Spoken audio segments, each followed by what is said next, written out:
¿Qué tal? ¿Cómo estás, Silvia? Bien, muchas gracias por atendernos esta mañana acá en Sintonía Educar. No, gracias a vos por comunicarte conmigo, por favor. Bueno, Mónica, fuimos compañeras en el Instituto Superior del Profesorado en Educación Especial, trabajando en distintas instancias curriculares. Siempre te vi trabajando en relación a talleres de lengua de señas para los estudiantes. Estos talleres, ¿podrías contarnos un poquito cómo surgieron, en qué contexto dentro de la formación docente?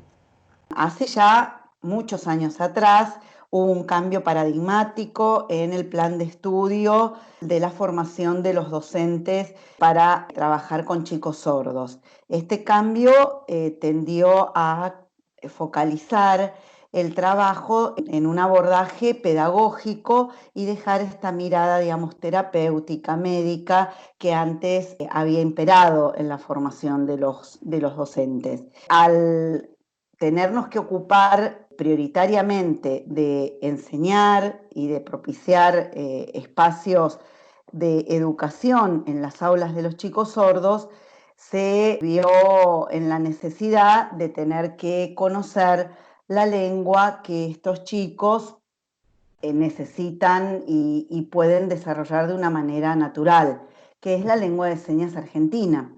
Y a partir de allí es que se incorporaron como materias obligatorias curriculares los talleres de enseñanza de lengua de señas argentina.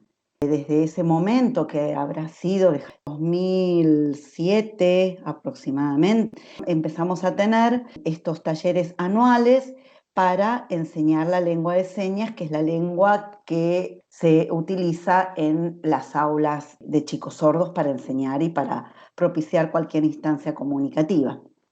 Vos sos lingüista. ¿Cómo llegaste al mundo de los sordos?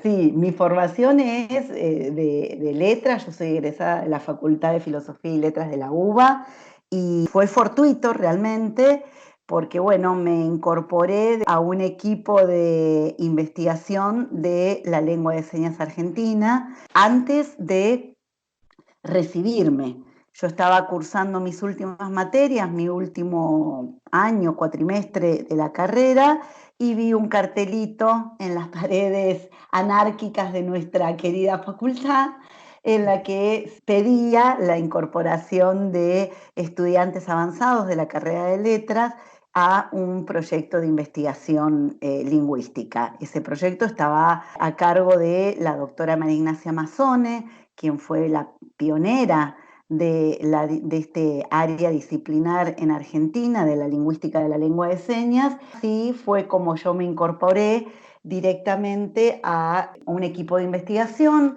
que en ese momento estaba haciendo el primer diccionario de la lengua de señas argentina con base lingüística, y luego a través de becas de investigación de CONICET estuve trabajando en torno a distintos temas de análisis, de descripción de la gramática de la lengua de señas argentina.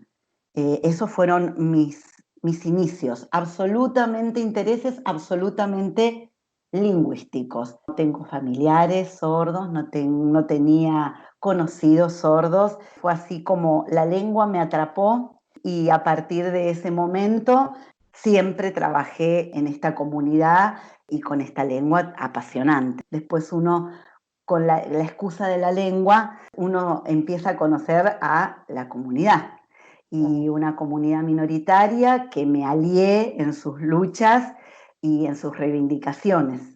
Ahora que hablaste de lingüística y la lengua de señas, me surgen un montón de preguntas. Y una es, ¿cómo se incorpora una nueva seña en la lengua de señas? La lengua de señas argentina es una lengua natural que Sí, tiene las mismas características y los mismos procesos que cualquier otra lengua oral. La gran diferencia de las lenguas de señas es la modalidad en que se transmite, que no es claro. una modalidad auditiva ni sonora, sino que es una modalidad manual, espacial, visual y gestual. Y los procesos de producción de nuevo léxico son variados. Hay muchas señas que derivan de uso del alfabeto manual, hay muchas señas que se producen uniendo señas preexistentes, hay señas que recuperan características visuales del elemento nombrado. Es una lengua viva y que está en permanente crecimiento, igual que las lenguas orales. Se estabiliza la incorporación de ese nuevo lexema cuando su uso se hace masivo, cuando toda la comunidad lo usa, lo cual ocurre, digamos, permanentemente. En estos momentos de tanta comunicación informática que los sordos usan y explotan y se han apropiado del Internet de una manera, digamos, impresionante. Comunicaciones entre las personas sordas es fluida, es constante y eso hace que las nuevas señas se comuniquen, intercambien de una manera muy eficiente, digamos. ¿Y cómo se desarrolla en lo concreto y cotidiano y, digamos, situado un día de un taller de lengua de señas? ¿En qué consiste el taller de lengua de señas? Te lo digo porque yo como espectadora y espectadora de lo que sucede en otros ámbitos del profesorado, veía muchos zonas sordas trabajando dentro del profesorado que quienes estamos de afuera quizás no sabemos cuál es su función dentro del taller de lengua de señas. Los talleres de lengua de señas argentina en el ISPE, desde el comienzo de su incorporación al plan de estudio, estuvieron a cargo de docentes sordos. Es decir, que las clases están íntegramente a cargo de personas sordas formadas para la enseñanza de la lengua. El equipo de los talleres de lengua de señas 1 y 2 del ISPE está constituido por 3 docentes. Y realmente tenemos un personal de lujo en este área también, en el profesorado, porque son todos profesores con una larga experiencia, gran formación, gran liderazgo dentro de la comunidad, que tienen, digamos, otras formaciones extras que realmente enriquecen y hacen que cada una de sus propuestas sea particular y riquísima. Las clases, tal como si fueras a estudiar francés o cualquier otra lengua segunda, se desarrollan en la lengua de señas argentina. Digamos, lo que proponemos es un abordaje comunicativo en lo que haya la menor interferencia de otra lengua que no sea la que tenemos como objetivo enseñar. Las clases se desarrollan desde el principio al fin en lengua de señas argentina a cargo de este profesor. No hay palabra hablada en la enseñanza. Todo tiende a ir explicando con ejemplos, con distintos recursos, con fotos, con dibujos y, digamos, nuestra estrella realmente es el compartir la situación comunicativa. Todo trata de recuperar las habilidades comunicativas que todos tenemos en nuestras lenguas y esto permite que se pueda incorporar nuevas estrategias, nuevos recursos lingüísticos que son los que se están enseñando. Nosotros trabajamos con muchos videos pregrabados, prefilmados, que permiten la manipulación, digamos así, de la lengua, porque bueno, la lengua de señas argentina no es una lengua escrita, pero hoy en día que todos tenemos como un recurso a mano poder filmar, es muy fácil, digamos, hacer ejercitación, que los alumnos se filmen, que nos envíen estas ejercitaciones, que se hagan devoluciones por parte del docente, filmando, que después en el aula se pueda compartir un ida y vuelta, e ir así incorporando vocabulario, incorporando reglas gramaticales, todo lo que constituye a la lengua de señas. Es importante, digamos, que uno dimensione que la lengua de señas tiene una gramática, una organización lingüística distinta a la del español oral. Otro orden sintáctico, otra morfología. En la lengua de señas no solamente importa lo que se hace con las manos, que estaríamos ahí focalizando en la cuestión de léxico, de contenido, sino todas las relaciones gramaticales, sintácticas que se dan en el espacio, en un cambio de ubicación, en un cambio sutil de un movimiento, de una tensión, de una detención, de cambios en expresiones realizadas con las distintas partes de la cara. Todo esto hace el entramado gramatical de la lengua de señas. Esto se va incorporando naturalmente en instancias, digamos, favorecidas pedagógicamente. Los estudiantes se van apropiando de esta lengua de señas y ustedes van viendo los efectos en las prácticas dentro de las escuelas de sordos. Realmente, digamos, es muy poco tiempo para aprender una lengua que tiene como finalidad en estos estudiantes poder llegar a aprender, a enseñar con esta lengua, ¿no? Claro. Realmente 2 años de estudio de cualquier lengua es muy poquito.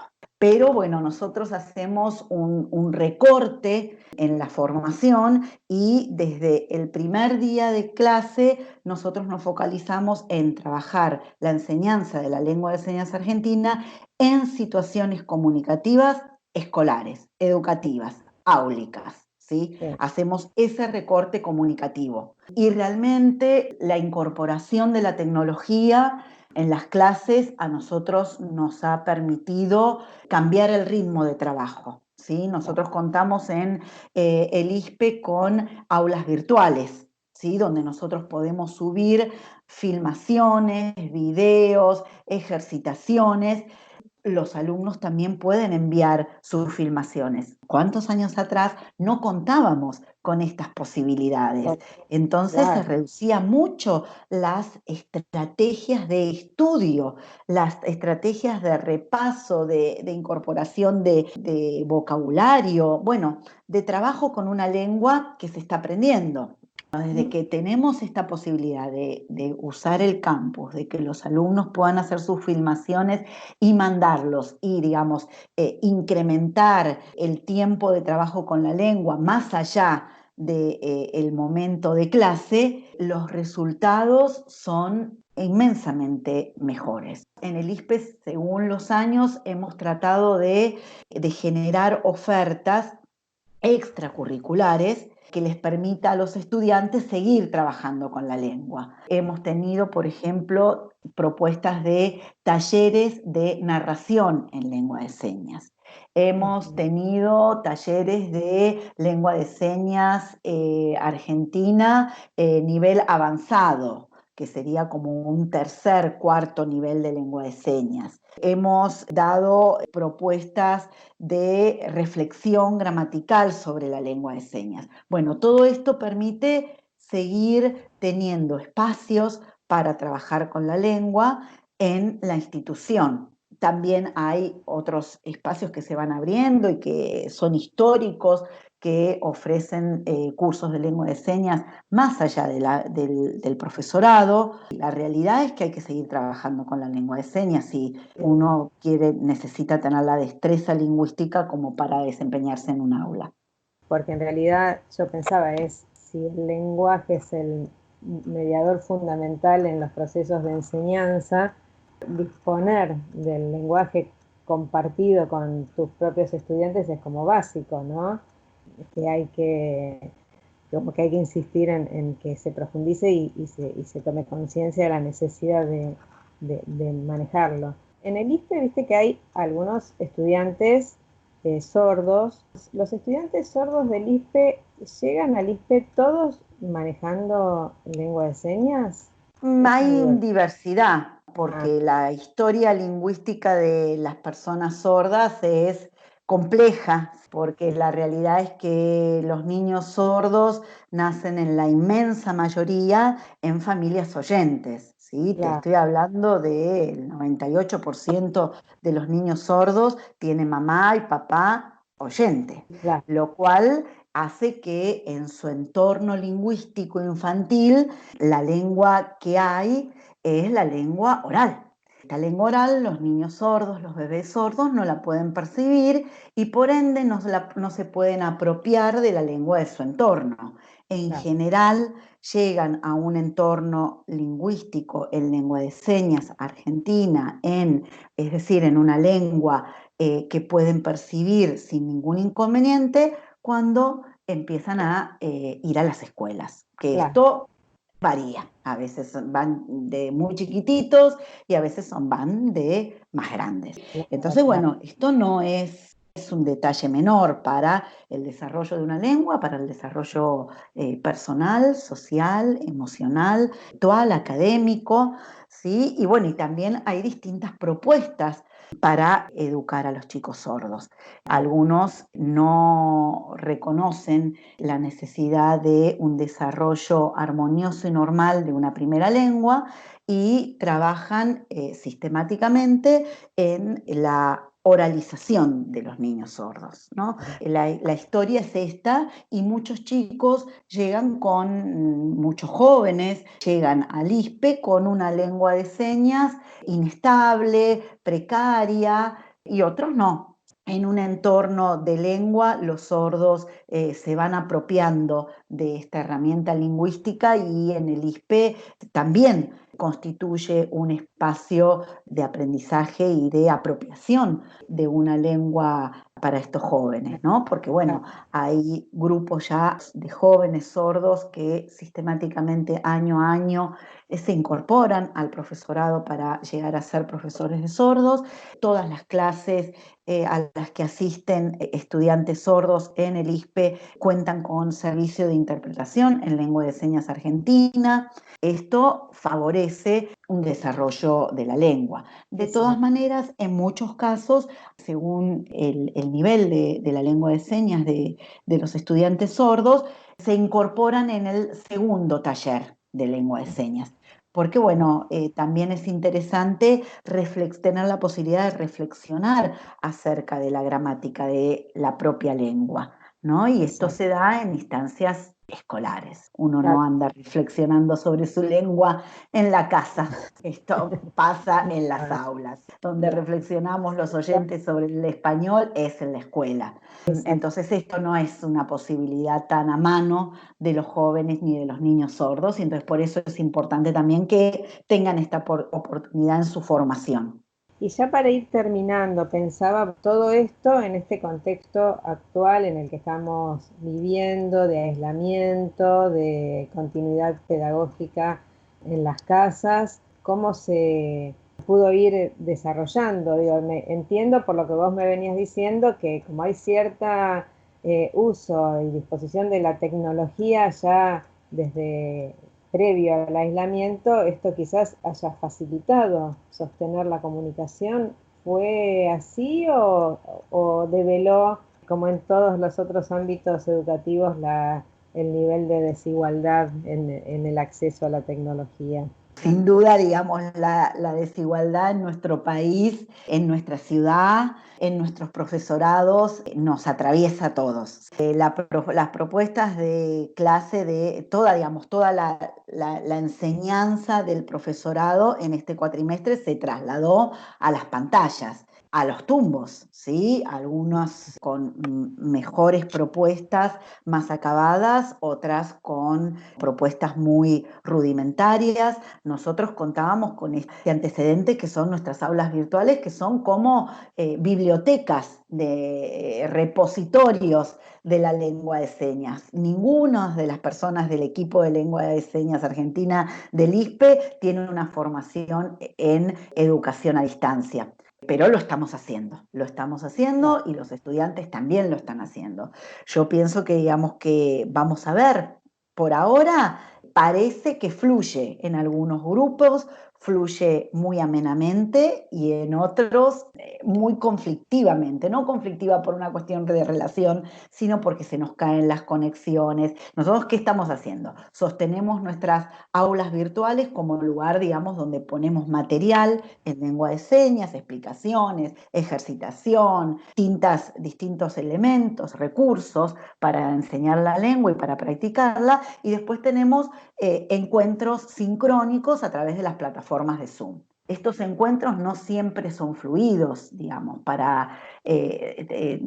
algunos tienen mejores conexiones, algunos están en zonas que tienen mejores conexiones que otras, hay horarios, franjas horarias que son imposibles de conectarse, no es fluido porque en algún momento se nos cae, se le cae a uno, el profesor sigue hablando, sigue enseñando y no tiene registro claro de si están todos conectados. Esto nos está pasando. Y piensen ustedes que en este caso es una lengua que se ve. Ver en un cuadradito de 3x3 una lengua en la que quizás abrir más o abrir menos los ojos implica un cambio gramatical, es realmente fantasmagórico todo lo que ocurre.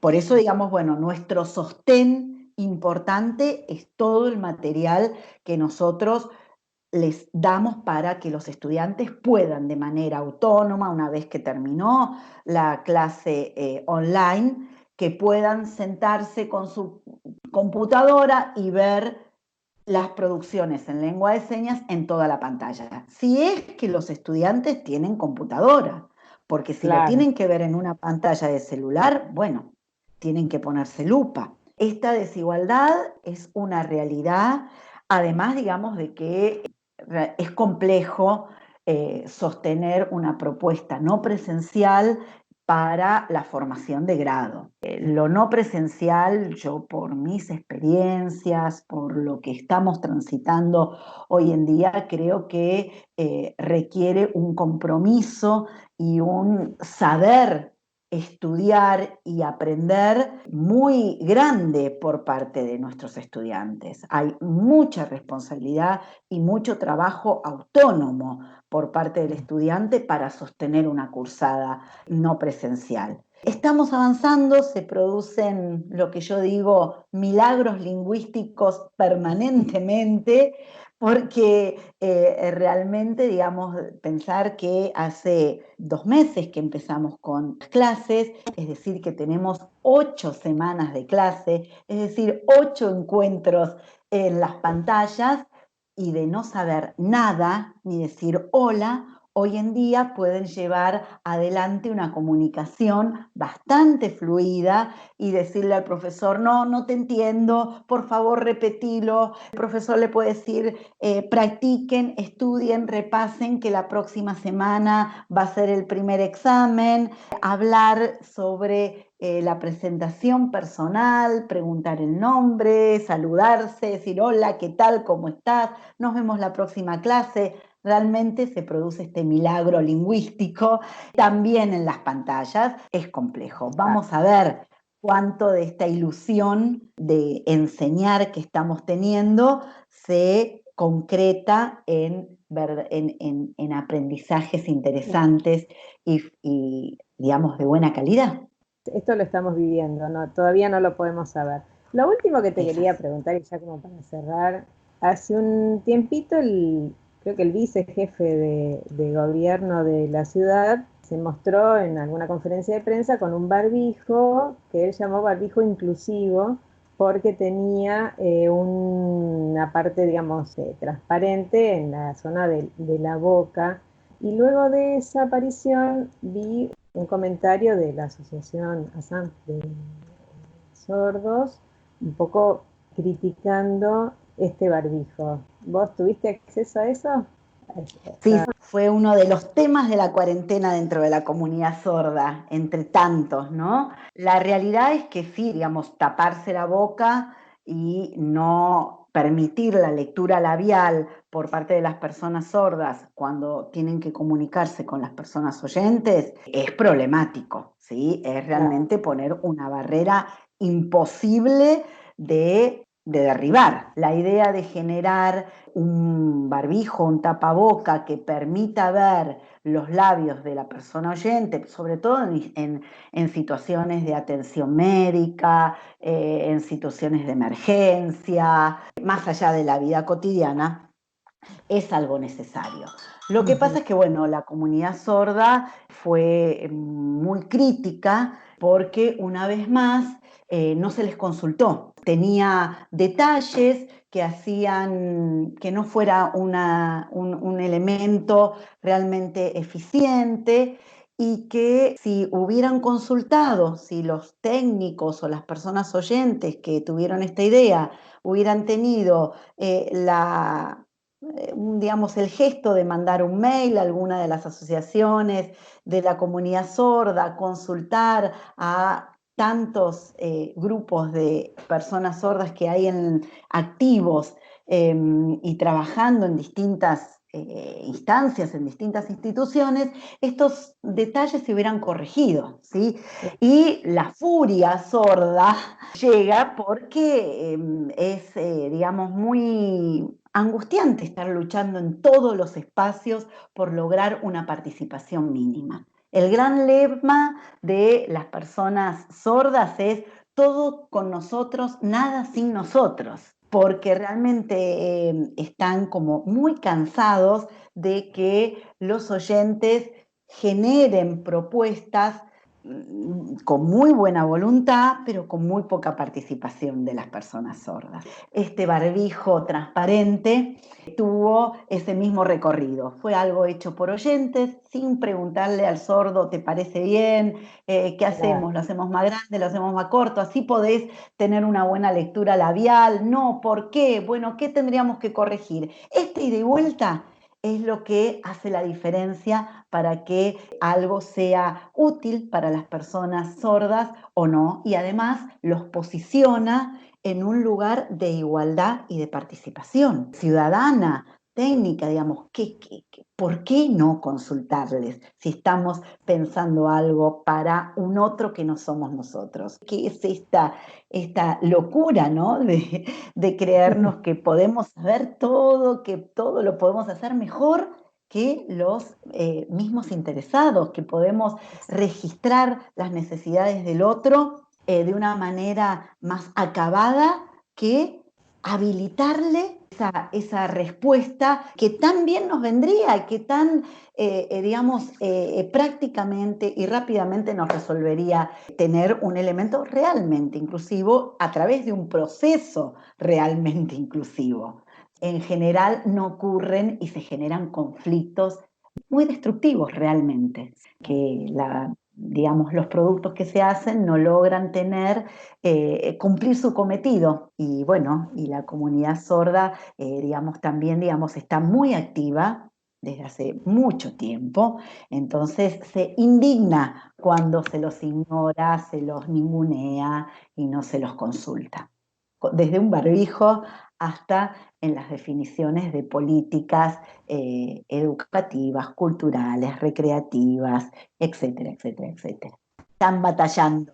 Bueno, Mónica, la verdad que muchísimas gracias, súper interesante todo lo que fuimos conversando. Me quedan temas pendientes, pero bueno, hay horarios que cumplir en la radio. Nos volveremos a comunicar para hablar de otras de las cuestiones en las que veo que estás trabajando, como vinculadas al arte, que me gustaría que podamos tocar en algún momento. Pero te agradezco muchísimo tu participación hoy en Sintonía Educar.